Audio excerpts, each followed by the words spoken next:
오늘 7번째 갈라디아서 강의 시간 들어가는데요. 오늘 내용은 여러분들이 이제 많이 알았던 내용일 텐데, 베드로가 밥 먹는 자리, 식사 자리에서 그러니까 했던 일인데, 바울이 이 사건을 기억했다가 실제 지금 이 사건이 일어난 게 아니라 있었던 사건을 갈라디아 교인들에게 어떤 필요 때문에 이거를 일부러 기록하고 있는 내용입니다.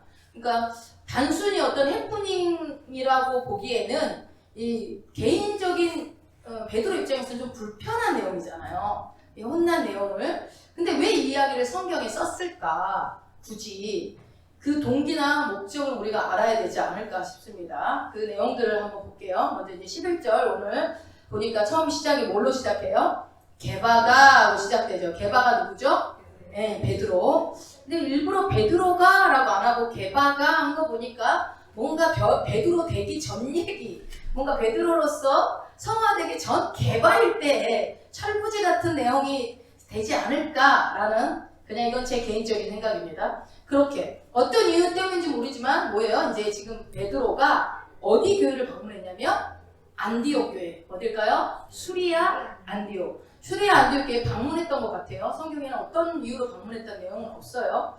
그러면 여러분, 안디옥, 수리아 안디옥, 왜 수리아 안디옥이라고 하냐면 저기 갈라디아 지방에 비시디아 안디옥이라고 있어서 헷갈리기 때문에 그래요. 근데 이 수리아 안디옥은 사도행전에서 되게 많이 등장을 하기 때문에 바울이 1차, 2차, 3차 계속 나올 때 안디옥 그러면 무조건 수리아 안디옥으로 생각하시면 됩니다. 비시디아 안디옥은 갈라디아 지방 방문할 때 나와요. 어쨌든 이 안디옥 교회가 어떤 교회였냐면 이방 땅 수리아 지방에 가장 최초로 세워진 이방 교회입니다. 그러니까 최초의 이방 교회. 근데 교회가 갑자기 너무너무 갑자기 막 부흥이 되고 커지고 이방인들이 막 몰려들기 시작을 하니까 진짜로 이방인들이 예수를 믿기 시작했어 해서 한번 가보세요 하고 보낸 사람이 누구라고요? 누구를 보냈다고요? 그렇지. 정연아 항상 너밖에 기억을 못해. 바나바를 대표로 보냈잖아요. 여러분 바나바하고 디도 얘기할 때 기억 안 나세요? 바나바를 중대차한 일이 있을 때, 어려운 일이 있을 때, 물론 디도도 그랬지만 바나바를 보냈단 말이에요. 그래가지고 이 수리아 안디옥 교회가 이방인 교회로서 세워지고 난 다음에 이게 나중에 어떻게 되냐면 이방인의 첫 번째 교회인과 동시에 앞으로 전 세계 복음을 전하는 뭐가 돼요? 본부 기지가 됩니다. 그러니까 한마디로 선교 본부가 되는 거예요. 그래서 여러분 우리가 수리아 안디옥의 위치라든지 그 교회 이름은 여러분들이 기억해 두는 게 좋습니다.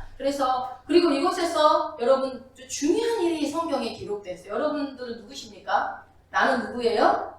나는 그리스도인. 그렇습니까? 우리가 나는 그리스도인이야 라는 말을 쉽게 쓰지만 이 말이 최초로 어디서 나왔어요? 이 안디옥 교회에서 처음으로 나온 얘기예요. 한번 가볼래요? 사도행전 11장 앞으로 가서 사도행전 11장 26절 한번 읽어보세요. 25절부터 한번 읽어볼까요? 바나바가 사울을 찾으러 다소에 가서 만남에 안디옥에 데리고 와서 둘이 교회에 1년간 모여 있어 큰 무리를 가르쳤고 제자들이 안디옥에서 비로소 그리스도인이라 일컬음을 받게 되었더라. 교회가 커지고 사람들이 저 뭐야? 교회가 만들어지고 막 부흥하니까 보니까 저것들이라고 했을지는 모르겠지만 저 그리스도라는 예수 믿는 그리스도인들이야 라고 해서 처음으로 우리가 쓰고 있는 그리스도인이라는 말이 수리아 안디옥 교회에서 생겨났다는 거. 영광스러운 교회죠. 우리가 저 그리스도인들이라는 말이 이방 땅에서, 여러분 예루살렘이 아니라 이방 땅에서 그랬다는 게 엄청나게 의미가 있는 거죠. 그래서 저기를 통해서 예루살렘에서 계속 바울을 파송하는 게 아니라 수리아 안디옥에서 계속 바울이 2차, 2차, 3차 계속 왔다 갔다 하잖아요. 당시 담임 목사가 누구였다고요? 네, 바나바였다. 바나바. 네, 대답해 주시면 진도가 빨리빨리 나갑니다. 네, 바나바. 그래서 바나바는 레이집하고 유대인이었습니다. 그래서 이방 땅에 파송이 돼서 거기서 담임 목사처럼 이제 교회를 맡아서 이끌어가죠. 근데 교회가 계속 부흥을 하니까 혼자서 감당하기가 너무 어려워졌어요. 그래서 어디로 가요? 다소로 가서 누구를 데리고 옵니까? 바울을 데리고 가죠. 바울 보고 같이 사역하자고. 그래서 방금 우리가 읽었을 때 25절에 바나바가 사울을 찾으러 다소에 갔다는 게 이미 수리 안디옥 교회가 이미 부흥을 하고 있기 때문에 도저히 혼자 감당이 안 돼서 바울을 데려옵니다. 그래서 안디옥 교회는 담임 목사격으로는 누가 있었고요? 바나바가 있었고요. 동역자로는 누가 있었다고요? 바울이 있었던 그 교회가 수리 안디옥 교회입니다. 근데 그러던 어느 날 베드로가 어디 온 거예요? 이 안디옥 교회에 방문을 하게 된 것입니다. 오랜만에 만났으면 우리 뭘 해요?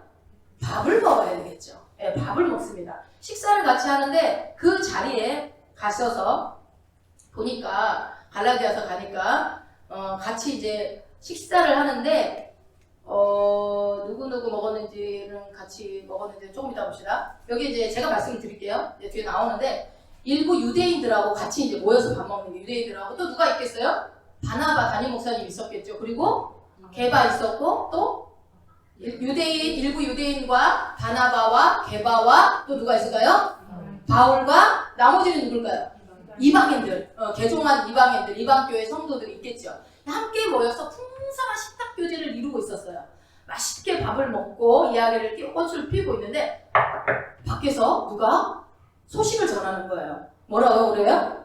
예루살렘 본교회에서 야고보 사도가 보낸 분들이 찾아왔다고? 선생님, 예루살렘 본교회에서 야고보 사도가 보내신 분들이 찾아왔습니다. 라는 거예요. 이 말을 듣자마자 게바가 어떻게 했어요? 입을 닦았어요. 밥 먹던 입을 닦고 숟가락 얼른 넣고 안 먹은 것처럼 뒤로 딴 데로 갑니다. 시침이 뚝 떼고 자리를 옮겨버렸어요. 그 자리에 있으면 안 되니까 옮겨버렸습니다. 이것으로 끝난 게 아니라 갑자기 베드로가 그렇게 행동을 하니까 어떻게 돼요? 그 다음 타자로 행동했던 사람들은 유대인들. 일부 유대인들이 어때요? 게바가 일어났는데 따라 일어나야지 당연히. 이거 유대인 앉아있으면 안 되나 보구나. 그래서 얼른 숟가락 넣고 같이 따라서 일어납니다. 그래서 자리를 떠나버려요. 근데 이보다 더 심각한 문제가 벌어졌어요. 어떤 문제요? 담임 목사님이신 바나바마저 일어났어요. 얼른 숟가락 넣고 같이 따라서 가버렸어요. 이야, 입을 딱 닫고 가버렸어요. 거기에 남은 사람은 누가 남았어? 이방인들만 남았어요? 바울도 남았죠. 나머지 이방인들하고 그러니까 그 사람들은 떠났다 그렇다 쳐. 근데 문제는 뭐예요? 이들과 같이 함께 막 맛있게 식탁을 먹고 형제님, 자매님, 우리는 예수 안에서 하나 막 이러고 있었던 이들이 갑자기 다 떠나버리고 이방인들만 덩그러니까 남고 바울만 남은 거예요. 그 분위기를 한번 상상을 해보세요. 이 사람들이 그러니까 이들과 같이 이제 진짜 이 분위기가 오랜만에 베드로까지 왔고 얼마나 화기애애했겠어요. 많은 사람들이 모여서. 근데 이 갑자기 다 떠나버리고 나서 이방인 성도들이 뻥치고 얼마나 황당했겠습니까? 그래서 갑자기 이제 저 예루살렘 본교회에서 야고보가 보냈다고 하니까 근데 여러분 이 야고보 사도는 누구죠? 예수님 동생이긴 하지만 예루살렘 교회의 수장이라고요. 그러니까 초대교회 최고 지도자로 있는 그 최고 지도자인 야고보한테 왔다고 하니까 이 소식을 들으니까 이런 일이 벌어진 거예요. 이 사건이 그 당시에 베드로는 이 사건이 성경에 기록될 것이라고 생각을 못했을 수도 있어요. 그런데 이 내용에는 중요한 원리가 많이 들어있습니다. 왜 이것을 성경에 기록을 했을까? 이 내용을 굳이. 여러분 이 광경을 누가 보고 있었다고요? 이 일을 바울이요. 사도 바울이 보고 있었다고요. 그러므로 사도 바울은 이 예루살렘에서 온 이 사람들 때문에 밥 먹다가 이게 뭐 하는 짓이냐? 화가? 여기서 바울이 일어났다는 얘기가 없죠. 이 쓴 사람이 바울이잖아요. 지금 들먹이면서 갈라디아 교인들한테 편지를 쓰는 내용 속에 그때 말이지 수리 안디옥 교회에서 말이지 하면서 얘기를 하는 거 아니에요? 그래서 아무리 본부에서 보낸 야고보 사도가 보낸 사람들이라 할지라도 그렇게 행동을 하고 언제 먹었냐는데 싹 씻고 숟가락 놓고 딴 데로 가버리면 되냐? 하면서 속으로만 야단을 친 게 아니라 어떻게 했다고요? 이 빌미를, 이 모든 사건을 최초로 시작한 누구? 진짜 베드로가 예수님의 수제자 맞아요? 수제자가 이럴 수 있어? 베드로는 대선배예요. 대선배. 그쵸? 대선배입니다. 바울은 이 사도들 중에 어때요? 순서로 치면 꼴찌죠. 만삭되지 못한 자처럼 태어났다고 자기 스스로를 얘기해요. 그만큼 군인으로 치면 어떻게 해요? 쫄따구 사더라고요. 그런데 감히 대선배인 이등병이 병장을 불러가지고 혼내는 거예요. 병장님! 그러면 군대에서 어떻게 되는 거야? 그럼 뭐라고 해? 미쳤나? 이렇게 되지 않겠어요? 근데 감히 대선배를 불러다가 야단을 칠까? 예를 들면 그런 거예요. 우리 교회가 이제 막 부흥이 됐고 신임 전도사를 하나 뽑았다고 칩시다. 파릇파릇한 20대 전도사가 왔어요. 근데 목사님이 앞에서 강단에서 설교 딱 끝나고 나는데 딱 벌떡 일어나더니 목사님! 어떻게 그런 말씀을 하실 수가 있습니까? 소리를 버럭버럭 들려. 다 손도들 있는데 앞에서. 베드로가 어땠을까요? 아니 개인적으로 따로 불러서 한 게 아니라 다 있는 앞에서 그랬다니까요. 그러면은 뭐라고요? 저거 미친 거 아니야? 그러게 아니겠어요? 저 미친 거 아니야? 아니 할 얘기 있으면 조용히 와서 뒤로 와가지고 살짝 얘기하면 되지. 왜 사람 많은 데서 이렇게 떠벌리고 얘기를 하냐? 여러분들 같은 그런 생각 안 들어요? 그쵸? 아니 베드로와 바울의 위치를 생각해 보라니까요. 그런데 그렇게 했으면은 뭐 조용히 이렇게 훈계했다 그러면은 조금 그러면 어쩌면 여기 기록 안 됐을지도 모르죠. 근데 이처럼 이 대선배인 베드로를 불러다가 공개적으로 야단을 쳐버려요. 누가요? 사도 바울이. 베드로 입장에서는 엄청 불편했을 거예요. 여러분이 베드로라고 생각해 보세요. 어떨 것 같아요? 네? 어떨 것 같아요? 예배 딱 끝나고 나는데 아예 정연이가 벌떡 일어나. 아버지! 예배 시간에 그렇게 하시면 어떡합니까? 이러고. 아들이니까 그럴 수 있어. 근데 이거는 말이야. 사도란 말이야. 사도. 그래서 이게 베드로 입장에서 엄청 불편한 상황인데 심지어 이거 뭐 자랑거리도 아닌데 후대에 남겨 기록까지 할 것까지는 없잖아요. 이거를. 근데 기록으로까지 굳이 바울이 들춰내서 얘기를 한단 말이에요. 오늘 갈라디아 교인들에게 편지를 쓰면서. 이게 그러니까 이게 쉽게 그냥 넘어가면 안 되는 부분이라고요. 따지고 봐야 된다고요. 자 그러면은 어떤 의미가 있는지 꾸역꾸역 바울이 굳이 갈라디아 교인들한테 편지했는데 그 사건을 끊어다가 여기다가 쓰는 거를 하려는 게 자기 자랑하려고? 자기가 좀 대단하다는 사람을 드러내려고 이 얘기를 썼을까요? 바울이 그런 사람은 아니잖아요. 그쵸? 그런데 이거를 대선배 입장에서 불편한 그 입장을 이 갈라디아서에 기록한 이유가 뭘까? 자, 다시 11절 한번 가봐요. 갈라디아서 2장 11절에. 이게 그러니까 과거에 있었던 일을 기록한 거죠. 11절의 내용이. 그 다음에, 그러니까 11절에 우리 같이 봐요. 게바가 안디옥에 이르렀을 때 책망할 일이 있기로 내가 저를 면책하였노라. 이거 그러니까 과거에 그랬다는 거예요. 12절 한번 읽어봅시다.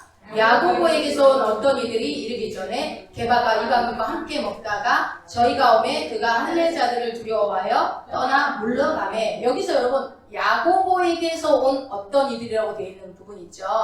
야고보에게서 온 어떤 이들이 누굴까요? 그러니까 예루살렘 사도인 야고보가 보낸 어떤 사람들이겠죠. 그러니까 이게 야고보에서 온 어떤 이들, 이 말은 야고보가 예루살렘에서 보낸 어떤 사람들이라는 뜻이에요. 그러면 이것을 이해하기 위해서 먼저 예루살렘 초대교회를 이해를 해야 돼요. 초대교회가 어떤 거였는지. 자, 그래야 이 본문이 이해가 됩니다. 자, 초대교회는 어떤 상황이었냐 하면 당시 이 일이 일어나고 있었던 그 초대교회는 유대인들이 예수 그리스도로 말미암아 어떻게 됐어요? 구원을 얻었어요. 그러니까 구원을 받고 최초로 이 땅에 교회가 예루살렘 교회가 생겨나서 많은 사람들이 하나님의 자녀가 되고 예수 안에서 택한 백성으로 인침을 받는 일들이 일어났어요. 그런 사람들 보고 그리스도인이라고 그랬죠. 그렇게 되는데 구원이 선포되었는데 이방인들이 구원을 받는 거. 그러니까 이방인들이 하나님의 자녀가 되는 거. 택한 백성 안으로 들어오는 거는 도무지 있을 수도 없고, 따라 해봐요. 몰라요? 있을 수도 없고, 그 다음 뭐예요? 있어서도 안 돼! 이거예요. 잘 아시네. 이런 걸 몰라? 또 모르네. 개그를 모르네. 자, 있을 수도 없고, 있어서도 안 되는 사건이라고요. 근데, 아직도 이 복음은 적어도 이들 누구에게만? 유대인들에게만, 당시 초대교회는 유대인들에게만 있어야 되는 거예요. 그걸 뭐라고 해요? 민족주의, 혈통주의가 있었다고요. 그러다 보니 이 그리스도인이 됐음에도 불구하고 이들은 어때요? 진짜 복음을 깨닫지 못했어요. 그러니까 구원 받고 해도 그러니까 뭐예요? 이 복음의 진짜 의미를 모르니까 여러분 사도행전을 가봐요. 이제 어떤 일들이 일어났냐면 사도행전 10장에 가서 지금 읽을 필요는 없고 이제 제가 중간에 볼게요. 어떤 사건이 있었냐면 어느 날 베드로가 이제 막 그 스데반이 죽고 난 이후로 막 복음이 막 일파만파 퍼지니까 저기 이방인 땅에 막 복음이 전해지고 있다는 소식을 듣고 베드로도 이제 순례를 다니죠. 그러다가 어디로 갑니까? 해변가, 피장, 시몬의 집 집에 유하게 됩니다. 머물러 있다가 기도 시간이 돼요. 그 사람들은 기도 시간이 정해져 있죠. 기도 시간이 돼서 지붕에 올라갔어요. 여러분 잘 알죠? 기도했는데 하나님이 뭐를 보여줘요? 환상을 보여줍니다. 하늘에서 뭐가 내려오죠? 보자기가 이렇게 내려오는데, 그리고 들여다보니까 뭐예요? 막 각종 유대인들이 율법상으로는 절대 먹어서도 안 되는 그런 불결한 짐승들의 그런 것들이 잔뜩 들어있는 거예요. 꽉 차 있는 거예요. 그런데 이거 부정하다 깜짝 놀랐을 거 아니에요. 여러분 우리가 유대인이 아니니까 이게 실감이 안 날지 모르겠는데, 유대인들은 부정하고 이런 거는 너무 그 율법적으로 굉장히 확실하잖아요. 그런데 심지어 음성이 들려. 뭐라고 해요? 잡아먹으라 그래요. 보는 것도 역겹고 혐오스러운데 잡아먹으라고 하는 거예요. 그러니까 베드로가 뭐라고 그래요? 이 베드로는 정통 유대인의 대표라고 해요. 정통 유대인의 대표. 그러니까 어떻게요? 팔쩍 뛰어요. 그러면서 14절 한번 읽어봅시다. 뭐라고 해요? 베드로가 가로되 주여 그럴 수 없나이다. 속되게 깨끗이 아니한 물건을 내가 언제든지 먹지 아니하였사옵나이다 하는 거예요. 나 못 먹습니다. 어떻게 그럴 수 있어요? 그러니까 15절 또 두 번째 소리 있으되 하나님께서 깨끗게 하신 것을 내가 속되다 하지 말라 하더라. 이 말이 무슨 말이에요? 까불지 마. 시끄러. 이런 거죠. 먹어 그냥. 이 뜻이잖아요. 까불지 마. 아니 내가 깨끗하다는데 네가 뭔 말이 많어? 이 말이죠. 그러고 나서 이런 일이 몇 번 있어요? 3번 있어요. 3번. 3번 있다는 말은 뭐예요? 확실히 잡아먹으라는 얘기 아니겠습니까? 그러고 나서 그게 하늘로 올라가고 그 환상이 끝납니다. 로마의 백부장이에요. 백부장. 그 고넬료가 보낸 사람들이 시몬의 집을 와서 마침 문을 또 두들깁니다. 그래가지고 나갔더니 선생님 우리가 하나님에 대해서 좀 알고 예수님에 대해서 알고 싶은데 오셔서 우리 주인님이 오셔서 좀 말씀도 좀 가르쳐 주시고 좀 예배 좀 드려달라고 그러는데 오셔서 좀 가르쳐 줄 수 있나요? 라고 와서 물어보는 거예요. 그런데 베드로가 이 환상을 봤던 것이 있었기 때문에 그 다음날 가이사랴로 바로 갑니다. 뭐하러요? 시몬의 집에 가서 복음을 전하고 예배를 드려주려고 갑니다. 여기서도 그래. 의심치 말고 가라고 성령이 말씀을 하죠. 그만큼 뭐예요? 그 환상까지 봤는데도 불구하고 19절에 보면 여러분 봐보세요. 19절 베드로가 그 환상에 대하여 생각할 때에 성령께서 저더러 말씀하시되 두 사람이 너를 찾으니 일어나 내려가 의심치 말고 함께 가라. 내가 저희를 보내었습니다 하시니. 그러니까 환상도 보여주고 환상에 대한 풀이도 해주시고 올 텐데 가라라고 이제 성령이 그 정도로 얘기할 정도로 정통 유대인들은 이방인의 집에 가면은 안 돼요. 그래서 예수님이 많은 사역들을 하실 때 이방인들이 고쳐달라고 할 때 집에 오는 걸 감당치 못하겠습니다라는 것이 단순히 막 우리 선생님이 위대하시니까 우리 누추한 집에 오기 그렇게 아니라요. 그 이방인 집에 예수님이 오게 되면 예수님이 부정한 사람이 돼버리기 때문에 그 법을 알기 때문에 굳이 우리 집에는 오시지 않으셔도 됩니다라는 거예요. 그만큼 그러니까 이방인과 어울려서 밥을 먹고 뭐 이렇게 그 집에 간다는 거는 유대인으로서 아주 치명적인 거죠. 그럼 안 되는 거죠.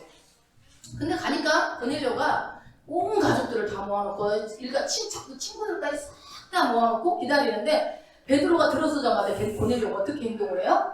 그냥 절을 합니다. 백부장이라고 해요. 로마 군대의 백부장. 이 절을 하는 거예요. 겸손히 베드로를 맞아들입니다.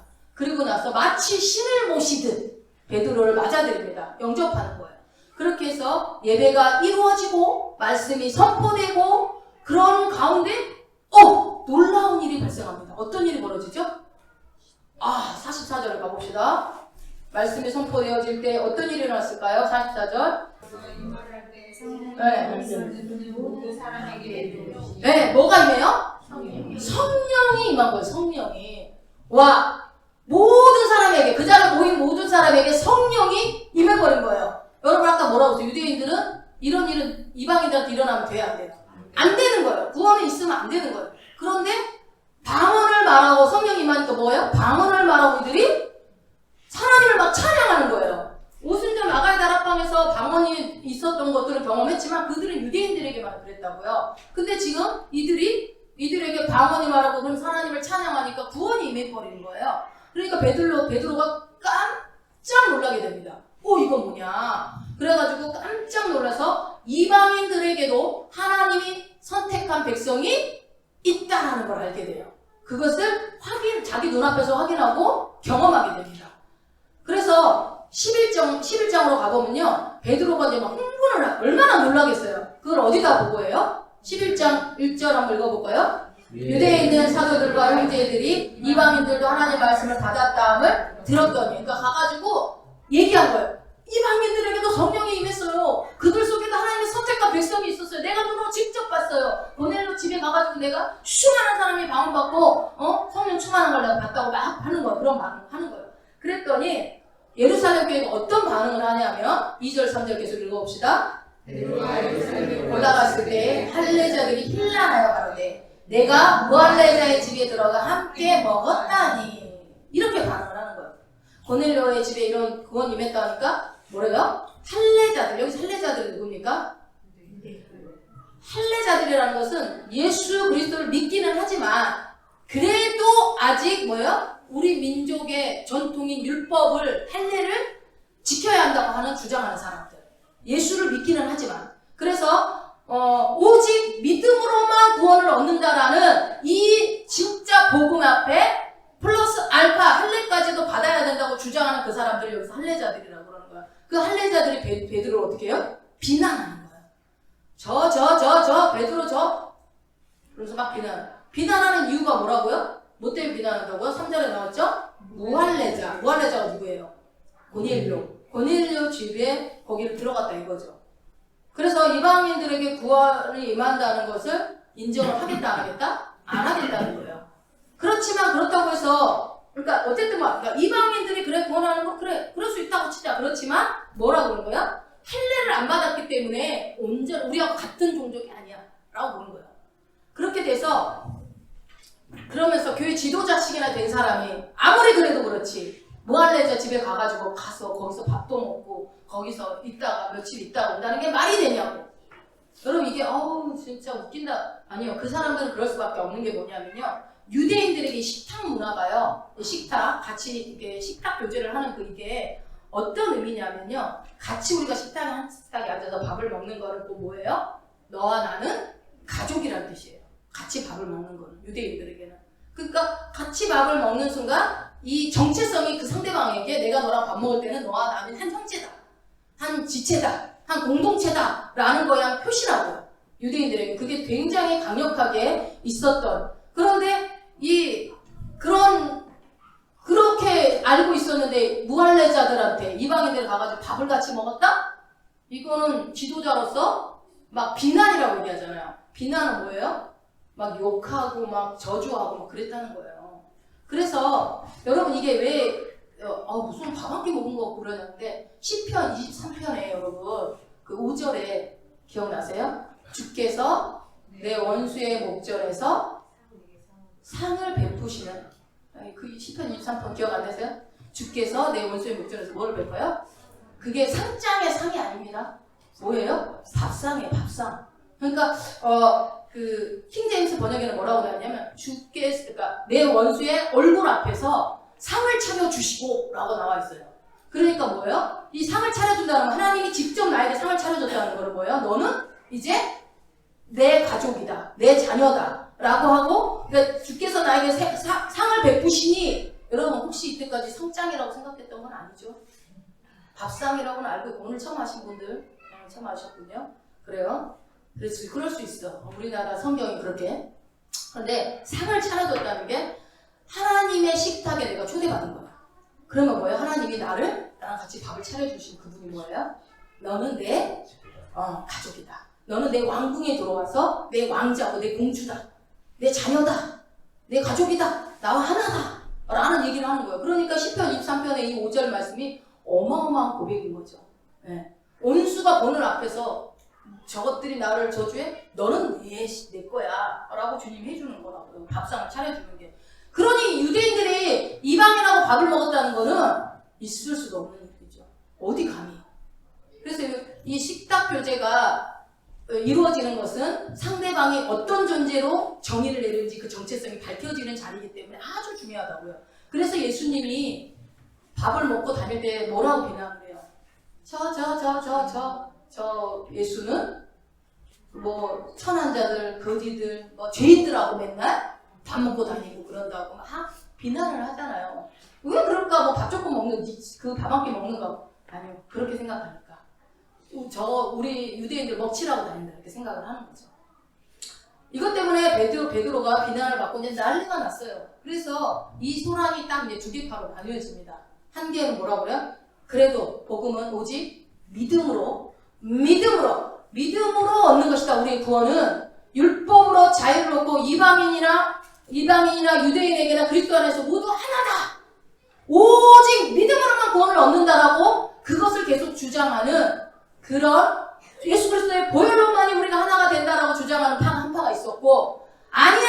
그렇지만 우리에게 구원은 있지만 모세가 전한 그 율법, 할례를 받는 것까지 해야 온전한 복음이야. 그래서 이방인들하고 식탁 교제를 해서는 안 돼. 할례를 받게 해야 돼. 라고 하는 두 파가 딱 갈려진 거예요. 그러니까 이것 때문에 교회가 엄청 막 시끄러웠어요. 베드로가 와서 그런 얘기를 해버렸으니까, 지도자가. 막 네 말이 맞네 막 이렇게 하다 보니까 일부 잘못된 그리스도인들이 야 이거 안 되겠다. 우리의 세력을 펼쳐야 되겠다 생각해서 몇몇이 이제 무리를 지고 다니면서 어떻게 해요? 이 주장을 펼치기 시작했어요. 흩트고 다니면서 뭐라고요? 할례파 유대인들이 그 사람들이 할례파 유대인인데 할례를 주장하는 그 사람들이 그래서 막 돌아다니면서 자기의 주장을 펼치는데 그 자기의 주장에 어떤 권위를 실기 위해서 누구를 팔아요? 야고보를 파는 거예요. 야고보가 나 보냈는데 말이지 하면은 예루살렘의 최고 지도자니까 하는 거죠. 그래서 야고보가 보냈는데 하면서 자기의 주장에 신빙성을 또 더하는 거죠. 그게 맞아. 갈라디아 교회 오는 거짓 교사들처럼 그렇게 하는 거죠. 그렇게 야고보 사도를 사칭해가지고 돌아다니는 파들이 생기면서 휘저어놓고 다니고 있었을 때 그렇게 가르치고 다니는 거예요. 이런 사람들이 이야기를 야고보가 들었겠죠. 야고보 선생님을 사칭하고 다니는 무리들이 있는데 자꾸 할례를 받으라고 한답니다. 사도행전 15장으로 넘어가 보세요. 그 얘기를 그래서 합니다. 15장 24절 한번 읽어보세요. 들은즉 우리 가운데서 어떤 사람들이 우리의 시킨 것도 없이 나가서 말로 너희를 괴롭게 하고 마음을 혹하게 한다 하기로. 이게 누구라고요? 헬라파 유대인. 시키지도 않았는데 지그들이 다니면서 야고보 사도를 사칭해가지고 돌아다니는 사람들이 있었다는 거예요. 그러니까 그러니까 우리 가운데서라는 말이 여기서 예루살렘 교회겠죠. 24. 들은즉 우리 가운데서, 그러니까 예루살렘 교회 성도들 중에, 사도들 중에, 아니면 가르치는 자 리더들 중에 그런 거죠.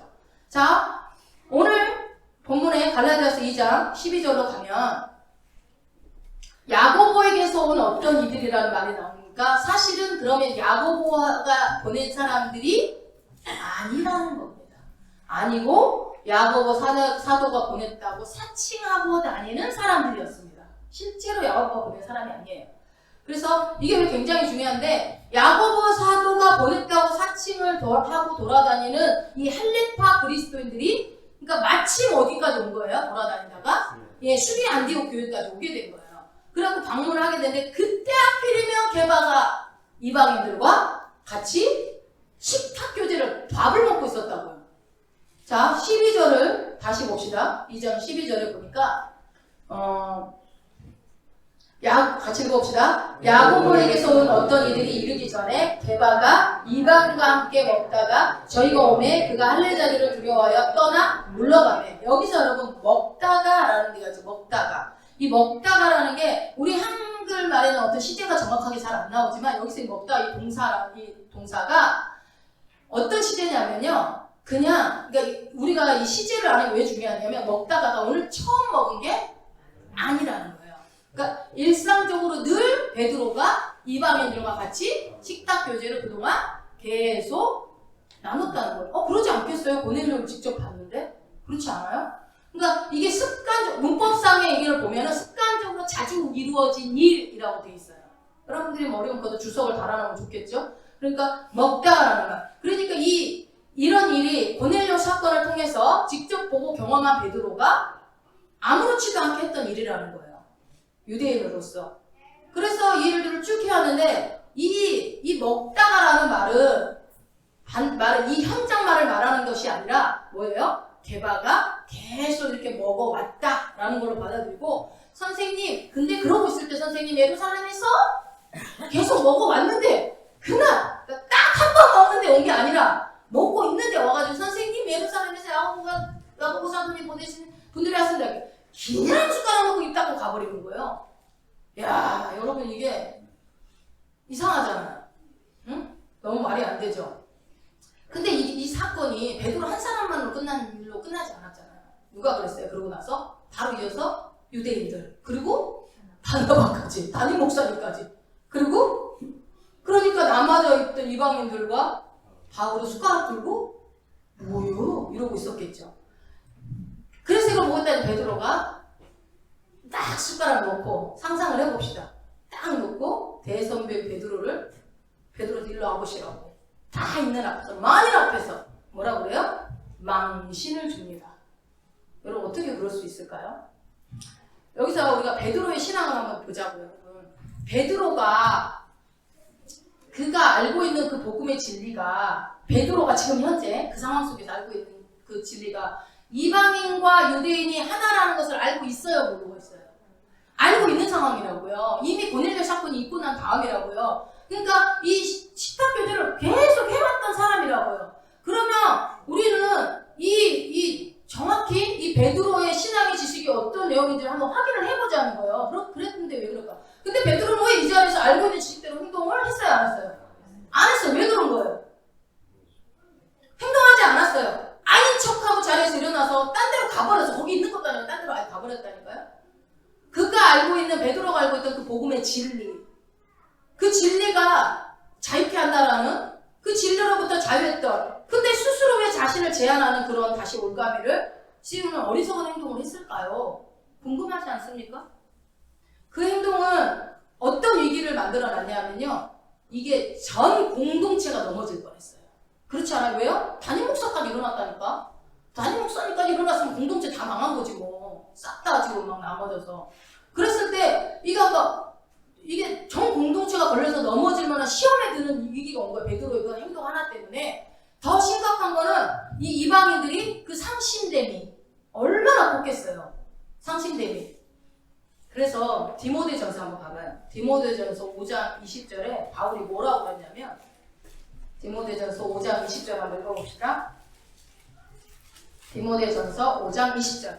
범죄한 자들을 모든 사람 앞에 꾸짖어 나머지 사람으로 두려워하게 하라. 여러분, 어떻게 그럴 수 있어? 조용히 불러서 훈계해야지. 아니요. 여기서 이 말을 할 수밖에 없었던 이 배경이에요. 네. 이 일이 베드로와 만약에 바울 사이에 개인적으로 일어난 일이었으면 이 성경이 기록 안 됐을 거예요.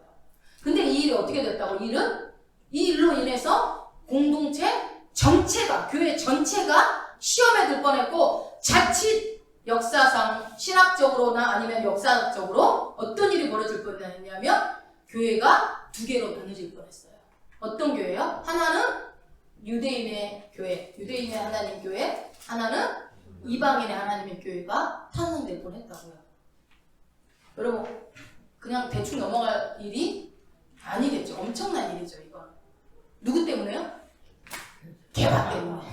개바 때문에. 이때는 개바해봐야 돼. 이것을 이제 이방인들 입장에서는 어떻게 생각을 하겠습니까? 역시 저들의 하나님과 우리 하나님은 달라 라고 생각하지 않았겠어요? 역시 우리는 이들하고 같이 신앙생활 할 수 없어. 여러분, 그런 게 로마 교회에 문제들이, 또 그런 비슷한 문제들이 발생돼서 로마서가 기록되지 않습니까? 근데 갔더니 이방인들은 이방인들끼리 모여서 예배드리고 유대인들은 유대인들끼리 예배드리고, 그런 것 때문에 문제를 보고 로마서에 편지를 쓴 거 아니에요? 그런 것처럼 이 일로 인해서 자칫 역사적으로, 교회사적으로 교회가 두 종류로 나눠질 뻔하는 위기에가 처할 뻔했다고요. 그래서 이것은 너무너무 엄격하고 중요한 상황이었기 때문에, 이것을 공개적으로 일어났기 때문에 바울은 공개적으로 베드로에게 책망을 하는 겁니다. 새까만 후배지만. 자, 근데 여러분 읽다가 좀 궁금하죠? 저는 좀 궁금했는데, 여러분 읽다가 쓸데없는 것 같지만 한번 생각을 해보세요. 궁금하지 않아요? 뭐가 안 궁금해요? 그치? 베드로의 반응이 전혀 안 나타나 있어요. 베드로가 어쨌다는 얘기가 안 나타나 있어요. 같이 들이받았다는 둥? 아니면 인간적으로 이 새까만 후배 주제에 조용히 해서 말하면 될걸 꼭 이렇게 얘기해야 되냐? 라고 얘기할 수도 있잖아요. 아니면은 부르르 떨고 베드로가 갔더라 뭐 이런 내용이 있다든가, 아니면은 들리지 않지만 욕을 한 것 같더라 뭐 하여튼 이제 뭔 얘기가 있어야 되는데 아무런 반응이 기록돼 있지 않아요. 왜 기록 안 궁금해요? 그럼 여러분이 베드로 있으면 어떻게 했을 거예요? 뭘 회개해? 나 같은 불러서 그냥 일로 와. 죽을래?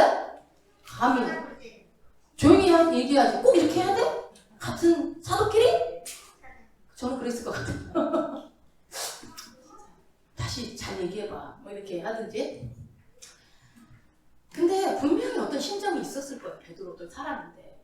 어떤 심정이었을까요? 회개 안 했을까? 본인도 기분 나빴을 거야. 이게 베드로 후서예요. 베드로 후서 3장 15절. 3장 15절. 베드로 후서 3장 15절. 베드로의 심정은 베드로가 쓴 거에서 찾아야 되지 않겠어요? 베드로후서 3장 15절에 보면 이런 기록이 남아있어요. 읽어봅시다. 또 우리 주의 오래 참으심이 구원이 될 줄로 여기라. 우리 사랑하는 형제 바울도 그 받은 지혜대로 너희에게 이같이 썼고, 여기에 뭐라고 됐어요? 사랑하는 형제 바울도 이렇게 나와있어요. 여러분, 이 베드로후서는 이 사건이 있은 지 한 약 2, 3년 뒤에 쓰여진 거거든요. 그러니까 이 사건이 수리 안디옥에서 있고 난 뒤에 한 3년 정도 뒤에 쓰여진 게 이 베드로후서예요. 그러니까 이 사건이 있은 뒤에 쓴 거니까 이 베드로가 여기에 사랑하는 형제 바울이라고 썼던 말이 이 앙금이 남아 있지 않는 거죠. 불쾌한 감정이 보여요, 혹시 여러분?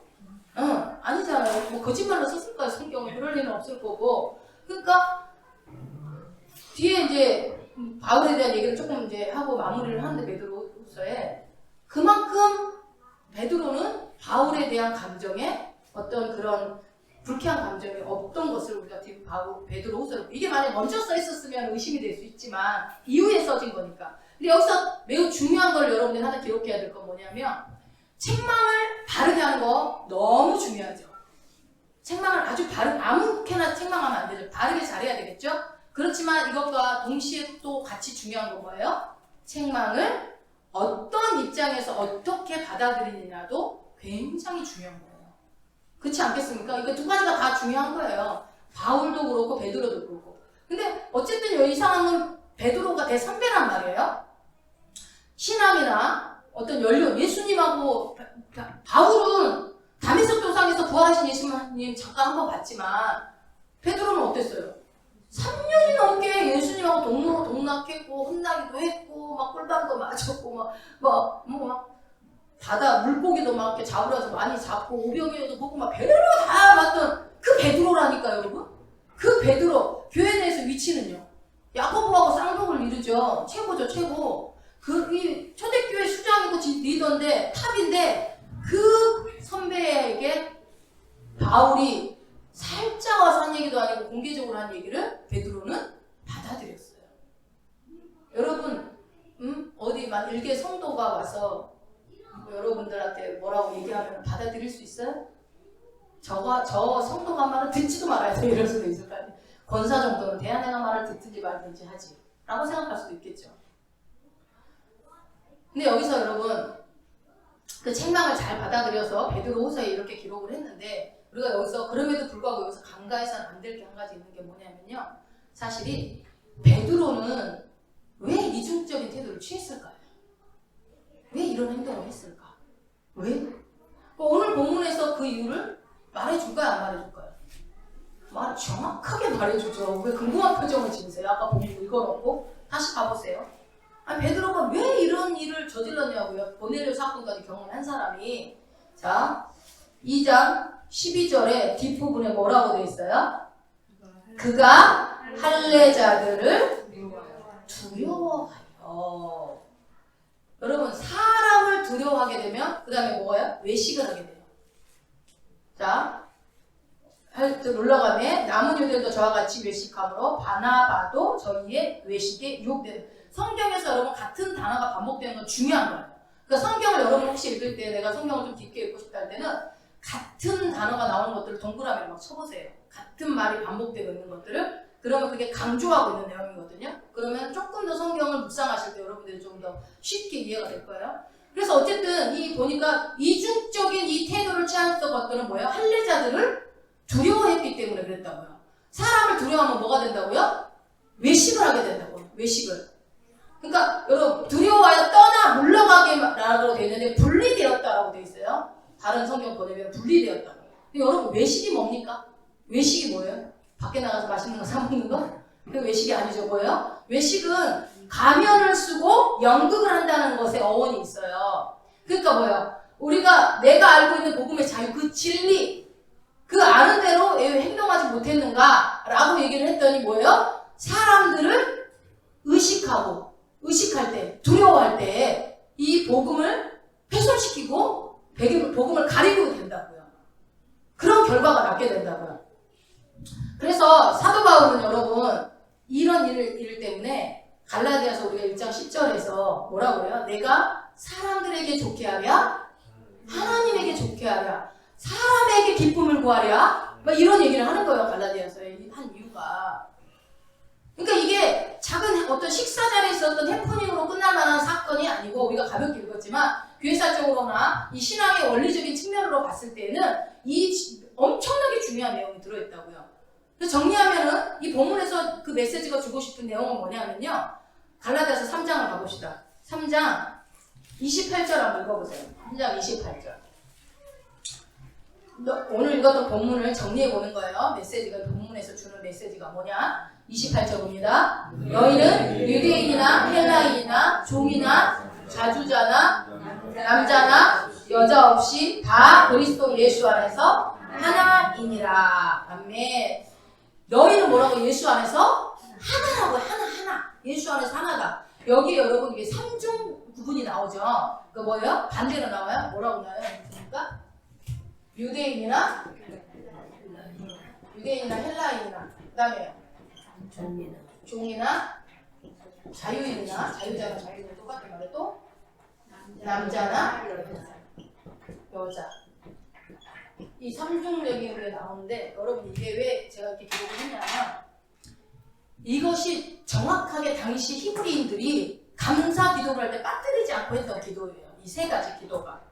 그러니까 어떻게 기도하냐면 하나님 나를 헬라 이방인으로 태어나지 않게 해주셔서 감사합니다. 하나님 저를 여기 반대로 갔네 이렇게 하면 종으로 태어나지 않게 해주셔서 감사합니다. 하나님 저를 여자 그렇겠지. 남자로 태어나게 해주셨으면 얼마나 좋겠어요. 이게 제일 중요해. 이게 제일 중요했대요. 그 사람들한테는. 요거는 꼭 절대 안 빠뜨려요. 뭐야? 나를 여자로 태어나지 않은 거를 여러분 그때 뭐 여자는 뭐 사람 취급도 안 당했으니까. 그래서 이방인으로 종으로 여자로 태어나지 않은 것을 감사합니다. 이 감사의 기도 제목이었대요. 이게 진짜 너무한 거 아니에요? 그런데 그거를 이제 바울이 아니까 여기서 뭐라고 그래요? 야 유대인이나 이방인이나 종이나 자유나 남자나 여자나 다 어디 안에서? 예수 안에서는 다 똑같아! 하나야! 라고 선포를 해버린 거야. 그러니 여러분 바울이 얼마나 미움을 당하겠어요. 막 법을 다 깨버리니까. 그러니까 여자들은 그래서 바울의 여자들이 많이 도와줬나 봐. 따라다니면서. 이것은 여러분이 그러니까 히브리인들 당시 남자 히브리인들의 인식 속에서는 넘사벽. 여러분 넘사벽이 무슨 뜻인지 아세요? 넘사벽이라는 단어 모르시는 거 혹시? 넘사벽이야 이런 말 말했어요. 이거 신조어인가요? 찾아보니까 물론 이제 뭐 생기가 되게 저는 그냥 은어인 줄 알았는데 아니더라고요. 넘사벽이라는 단어가 있더라고요. 넘사벽이 뭐라고 해봐봐요. 넘을 수 없는 4차원의 벽. 어떻게 알고 있었네요. 넘을 수 없는 4차원의 벽. 그러니까 그 어떤 것도 안 된다는 거예요. 절대 안 되는 일을 넘사벽이라고 그래요. 그러니까 누가 넘사벽 그러면 뭔 말이야 영어인가? 이러지면 안 돼요. 영어 아니고 히브리요? 그래서 넘을 수 없는 4차원. 그러니까 이 히브리인들에게는 넘사벽이었던 이 내용이 절대로 깨면 안 되는 장벽이었다. 그런데 예수 그리스도의 십자가의 보혈과 그 죽음이 이 모든 것을 근본적으로 어떻게 해버려요? 허물어뜨려 버렸어요. 다 깨버렸어요. 이것이 오늘 본문에서 중요한 의미 중에 하나인 거예요. 네. 그리스도 안에서는 우리가 모두 뭐다? 하나다. 여러분 옆에 사람들이 다 나와 하나예요. 하나. 네. 이게 굉장히 중요하죠. 이 현실에 지금 현 시대에 비춰보면 지금 이제 어떻게 보면 그러니까 교회적으로도 참 그런 것 같아요. 이 시대가 물론 참 그렇기도 하지만 교회도 어떤 교회 색깔이라고 그래야 되나? 교회들의 모습들이 참 안타까운 모습들을 갖추고 있는 교회들이 많이 있죠. 어떻게 해요? 지식인들만 다니는 교회가 있나요? 있는 사람들만 다니는 교회. 여러분 사랑의 교회 그러면 어때요? 응? 부자들만 다니는 교회. 충격교회 그러면 뭐 좀 고위 관직들이 막 다니는 교회 같은 느낌. 어딘지 모르시나 봐요? 그 교회가 어딘지? 시원성 교회밖에 모르죠. 역시 그러니까 어디 못 떠나고 꼭 여기만 여기 교회 하나밖에 없는 줄 알고 있는 거야. 그런 게 정해진 교회는 없지만 이상하게 그런 분위기가 있다고요. 그죠? 아무튼 그런 식으로 뭔가 이렇게 교회가 어떤 규정 짓는, 그러니까 여러분 우리가 다시 한번 생각을 해보자. 우리 교회도 이제 앞으로 어떤 특성이 있지만 우리 교회 같은 특성이 있다면 기도원이라는 특성이 있다 보니까 좀 올 때 어때요? 오면은 오는 사람들이 온전치 못한 분들이 많이 올 때 참 이렇게 불편할 수 있어요. 그죠?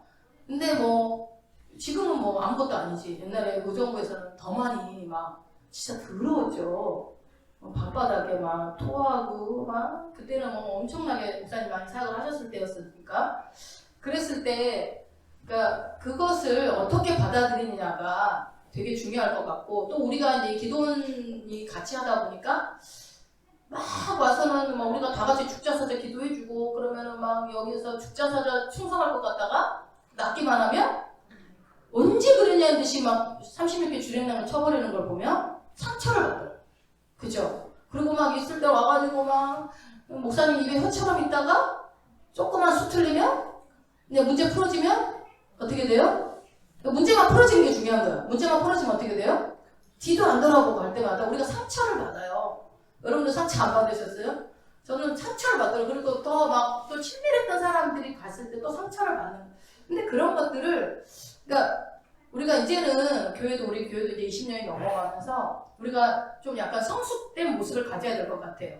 그러니까 하나님께서 어떤 사람을 붙이실지는 모르지만 어떤 교회들은 최근에 제가 아시는 분이 어떤 자매가 거짓골을 하고 왔는데 받아줘 이제 배고프다고 그래서 밥을 뭐 먹을 거 챙겨주고 그랬는데 와서 막 하소연을 하는데 어떻게 하다 집안이 갑자기 망해가지고 노숙자가 돼버렸대요. 그러니까 뭐 부모님도 그러니까 여자인데 아가씨인데 부모님도 다 어떻게 뿔뿔이 흩어지고 혼자 돌아다니다가 이제 그래도 한번 신앙생활 해볼까 하면서 교회를 갔대요. 그래서 너무 배고프니까 먹을 것 좀 달라고 그랬는데 어떤 이제 뭐 예배를 드리고 온 무리들이었는지 나이 드신 이제 권사님들 같은 그러니까 나이 드신 분들이 나오더니 신천지 아니냐고 막 이러면서 막 내쫓아 버리더라는 거예요. 근데 한 교회만 그런 게 아니라 간 교회마다 다 그랬대요. 그리고 가라고 그렇게 위장해서 뭔가 막 그리고 그럼 좀 너무 배고프니까 먹을 거라도 먹거나 하나님에 대해서 좀 들어보고 예수님에 대해서 들어보려고 왔다 그러고 하는데 아무도 믿어주질 않더래요. 그 외모를 이렇게 보고 그러고 나서 여기 이 다른 교회도 가보고 2교회인가 3교회인가를 갔는데도 다 똑같이 대접을 받고 마지막 조그만 그 지하교회를 갔는데 그 목사님이 해주신 거예요. 먹여주고 얘기 들어주고 자기는 마지막에 이 교회마저도 만약에 안 그러면 하나님을 저주하고 이제 자기는 다시는 이제 교회 문 앞에 오지도 않으려고 결심했었다고 그래요. 물론 이 시대가 신천지가 워낙에 이렇게 들쑥날쑥하니까 그럴 수도 있지만 우리가 이제는 이 복음, 예수 그리스도의 복음이 뭘까? 예수 안에서 하나라고 하지만 사실 외국인들 오는 거는 둘째치고 우리가 이 몇 명 안 되는 인원들마저도 얼마나 나로 생각하고 하나라고 생각하고 살아가고 있는가, 어떤 태도로 이렇게 대하는가를 이제는 우리가 주님이 성숙함을 요구하지 않을까 싶습니다. 우리에게. 그렇다면 여러분 이제는 그러니까 십자가 구원을 우리 다 경험한 사람이잖아요.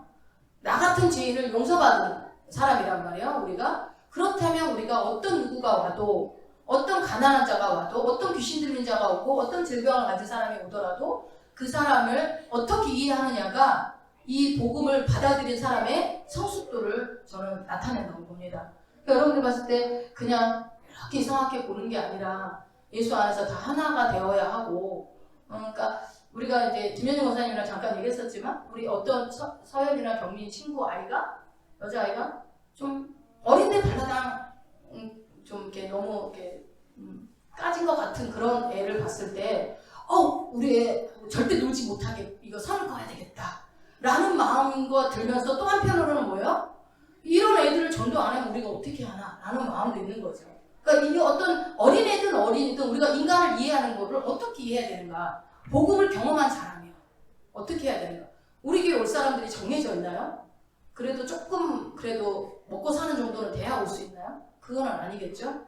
그러니까 그런 부분들이 우리가 어떻게 인간을 이해하느냐가 우리의 신앙의 성숙도라는 것들을 이해하시면서 이 시대에도 사실은 바울의 이 베드로와 이 시대의 일들을 보면서 그냥 그때 시대의 얘기만은 아니다라는 것을 우리가 깨달아야 될 것이고요. 그러니까 이 교회가 어떤 사람이든 예수 안에서 하나라는 그런 원리를 가지고 있는 것이 빼앗기지 말아야 될 가장 큰 가치인 것 같아요. 그러니까 이 베드로가 넘어졌던 이유 중에 첫 번째가 사람을 두려워해서 넘어졌지만 또 왜 그랬어요? 사람을 의식하기 시작하면 그래요. 여러분 혹시 내 안에 두려움이 있거나 신경 쓰는 게 있으면 그거 내가 뭔가를 하나님 말고 다른 걸 의식하고 있다는 걸 빨리 발견해야 돼요. 근데 그 사람을 하나님보다 사람을 더 의식하는 기준을 갖고 있으면 반드시 뭐라고요? 어떤 일이 일어난다고요? 그런 어떤 복음을 훼손하는 일들이 발생한다고요. 하나님의 본질을 잃어버릴 수 있는, 자유를 내가 오히려 버릴 수 있는 일들이 발생한다고요. 또 왜 베드로가 그런 일을 했는가? 여러분, 교회가 가장 여러 가지 중요한 가치들이 있겠지만 화합하는 거, 연합하는 거, 하나 되는 거, 이거 굉장히 중요한 거죠. 화평을 누리는 거. 그래서 교회에서는 옳고 그름보다는 어때요? 옳고 그름을 따져서 사람을 정죄하는 것이 아니라 최대한 화평하고 화합할 수 있도록 영혼을 살리는 쪽으로 우리가 모든 것들을 선택을 해야 되는 게 맞는 거죠. 그래서 본질적인 것을 지켜내야 되겠지만 비본질적인 것을 우리가 에너지를 너무 뺏기면 안 된다는 거예요. 그걸 가지고 시비가 붙는 일들이 너무 많으니까. 예를 들어서 여러분 봐봐요. 그러니까 바울이 그 대선배인 사람을 그렇게 많은 사람 앞에서 그렇게 공개적으로 책망을 하고 꾸짖고 하는 일들을 할 수밖에 없었던 게, 만약에 베드로를 어려운 사람이잖아요. 대사도니까. 그 인간에 대한 두려움이 있었다면 그렇게 말을 할 수가 없었겠죠. 그러나 바울은 어땠어요? 이 본질을 본 거예요. 이것이 인해서 이 교회가 달라질 수 있다는 거, 하나님의 복음이 훼손될 수 있다는 걸 깨달으니까 내가 이 사람에게 문제가 아니라 하나님이 나에게 주신 복음의 그 본질을 지키기 위해서 그렇게 할 수밖에 없는 거예요. 내가 베드로랑 영영 안 보는 한이 있더라도. 근데 이런 것들을 여러분이 잘 분별해서 얘기를 해야 되는데, 이게 그렇지 않은 일들이 교회 안에 너무 많다고요. 예를 들어볼까요? 어떤 교회 그런 분이 있대요. 우리 교회는 당연히 괜찮게 이게 나무색의 피아노지만 하얀 피아노 있어요, 없어요? 하얀 피아노를 보고 어떤 장로님이 그랬대요. 아니, 교회가 어디 카메라야? 왜 하얀 피아노를 갖다 놨어? 그랬대요. 아니, 하얀 피아노는 교회에 있으면 안 됩니까? 까만 피아노만 있어야 됩니까, 피아노가? 그거 가지고 그러고, 또 뭐라 그래요? 강대상의 위치. 정중앙에 없고 다른 데 있으면은 큰일 났다고. 저 강대상 위치가 큰일 났다고. 여러분, 강대상이 어디 성경에 거기에 있으라고 써있어요? 딱 정해진 위치가 있나요? 그러니까 이게 본질이 아닌 것에 집중을 하게 되면 자꾸 상처를 준다고요. 네. 근데 여러분, 그러니까 이게 뭐냐면, 우리가 전통적으로, 문화적으로 약속한 것들은 있지만, 그게 진리는 아니라고요. 근데 그 진리가 아닌 것에 집중을 하게 돼서 자꾸 그걸 가지고 정죄를 하게 되면 이게 하나가 되지 못해요. 교회가 화평을 이루지 못하는 거예요. 그러나 그거보다 더 중요한 건 뭐냐면, 화평보다 더 중요한 건 뭐냐면 뭐예요? 화평보다 더 우선되는 가치는 진리라고. 말씀, 복음, 진리. 그래서 어떻게 보면은 오히려 요즘의 교회는 이 화평을 지키기 위해서 진리를 저버리는 경우도 있어요. 그러니까 예배는 안 드려도 친교는 해야 돼. 그거 맞아요? 교회 친교하러 온 건 아니잖아요. 말씀은 안 들어도 어떤 교육은 들어야 돼요. 좋은 강사 와서 하는 얘기는 들어야 돼요. 목사님 설교는 안 들어도. 내가 못하는 게 아니라 밥은 해도 설교는 안 들어. 그러면서 막 그런 거에 본질적인 것들을 놓쳐버리는 일들이 발생하면 안 되고, 또 너무 본질만 추구하는 사람이 뭐 수련회 꼭 해야 돼. 뭐 애들 예배 꼭 주일학교 만들어야 돼. 다 같이 드려도 돼. 복음은 하나인데. 또 이렇게 치우치는 것도 문제가 있는 거예요. 응? 하나님만 바라보면 되지. 친구가 뭔 소용이 있어? 친구는 절대 만나면 안 되지. 맞아요? 아니죠. 아니, 우리는 또 사람 안 만나면 어디 나가서 복음 전할 거예요, 또. 그럼 절로 들어가야죠. 산으로. 여러분, 예수 믿는 이유가 뭐예요? 우리가 예수를 왜 믿어요? 더 쓰임받고 싶어서? 더 잘 되기 위해서? 아니죠. 예수 믿는 이유는 그분이 구원자이기 때문에 믿는 거예요. 그분만이 구원자, 유일하신 구원자이기 때문에. 근데 어떻게 돼요? 본질을 잃어버리고 내가 이렇게 헌금하면, 내가 이렇게 봉사하면, 내가 이렇게 하면 내가 천국 가서 칭찬받겠지. 내가 이 땅에 살 때 언젠가는 뭔가 이게 몇 배로 오겠지. 이런 자꾸 본질을 잃어버리고 비본질에 집중하게 된다고요. 여러분, 행복하기 위해서 돈을 버는데 돈 때문에 행복을 잃어버리잖아요. 그렇지 않아요? 네. 이 우선적인 가치를 여러분 교회가 절대 양보하지 못하는 건 이 진리라고요. 말씀. 그래서 유명한 말 있잖아요. 본질에는 뭐예요? 본질에는 일치를. 그 다음에요. 비본질에는 관용을. 모든 일에는 사랑을. 그 유명한 말을 모르시는구나. 네. 비본질에는 뭐라고요? 본질에는 뭐라고요? 본질은 무조건 일치를 봐야 된다. 예, 진리의 말씀에는 우리가 다 일치를 봐야 된다. 예수 그리스도가 길이요 진리요 생명이다. 아멘! 우리가 하는 거를 이거는 일치를 봐야 된다고요. 그러나 피아노 색깔! 왜 드럼이 여기 와 있어? 이 딴 나라들 악기가 저 뒤로 보내. 이거는 비본질. 비본질은 그냥 그래도 찬양인도 하려면 이게 소리 들어야 되니까 앞에 있어야 되니까 여기다 놔야 됩니다 하는 거에 대한 것은 관용, 서로를 이해해주면 되고, 그 모든 일을 어떻게 하라고? 뭘로 하라고요? 사랑으로. 성경에 또 나와 있는 내용은 아니지만 굉장히 여러분 우리한테 필요한 내용인데요. 그러니까 베드로와의 관계와 화평을 위해서 바울이 침묵할 수도 있었어요. 그렇지만 침묵하지 않았습니다. 뭐 때문에요? 진리를 지키기 위해서. 하나님의 교회가 복음이 회파되는 것을 막기 위해서. 네. 우리도 이게 되게 그 균형을 이루는 게 쉽지는 않지만, 그래서 여러분들이 늘, 그러니까 베드로가 그렇게 했던 것은 아마 성령 충만함이 우리가 잘 여러분들 이야기하시면 성령이 안 충만했던 게 아닌가 싶기도 하지만, 또 그 말로만 이렇게 딱 치부해 버리기에는 이 사건이 어마어마한 일이었고, 어쩌면 또 이런 일들을 통해서 우리가 이런 복음의 진리의 말씀을 사수해야 된다는 것들을 알려주기 위해서 베드로가 잠시 잠깐 그렇게 하나님 쓰신 것일 수도 있고, 우리는 알 수 없죠. 그렇지만 우리도 삶 가운데서 부부간이나 아니면 성도 간에 어떤 비본질적인 것을 가지고 판단하고 정죄하고 그걸 가지고 저 사람 믿음이 있네 없네 막 이렇게 얘기하시지 마시고, 언제든지 복음의 일치를 보면서 그 신앙의 기준과 원리를 가지고 여러분들이 사시기를 축복드립니다.